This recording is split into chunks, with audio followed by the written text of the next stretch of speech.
loss is staggering. The losses are staggering. Governor Bill Lee met with the families of the victims today while getting a first-hand look at the aftermath of the explosion. The governor said he was taken aback by the force of the blast and that the devastation it's left behind is unthinkable. Agents stressed how carefully they're now making their way through the wreckage, locating any explosive material that could still be live. As bomb technicians continue to comb through a leveled plant filled with hazardous material, Governor Bill Lee visited a church Sunday to console loved ones of the 16 employees who will never come home. Tears and stunned silence, quite frankly, from most of them in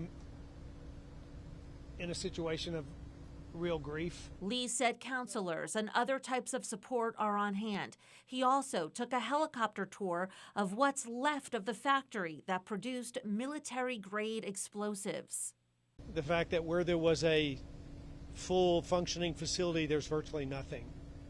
That this magnitude of the blast was felt 20 and 30 miles away. The explosion Friday morning at the Accurate Energetic Systems facility registered a 1.6 on the Richter scale. Agents from ATF, TBI, and local sheriff's offices stressed how bomb and chemical experts must clear the site foot by foot, pinpointing and dismantling any live explosives. They were going in a very slow and methodical way, one step at a time, to identify if there was explosive material that had been kicked out from the initial blast. Smaller controlled blasts are also ongoing. The governor says it could take months before officials determine exactly what caused the explosion. I think it's early, right? We don't know what happened. That's exactly what's happening here on the ground today, is to get an understanding really of what's happened.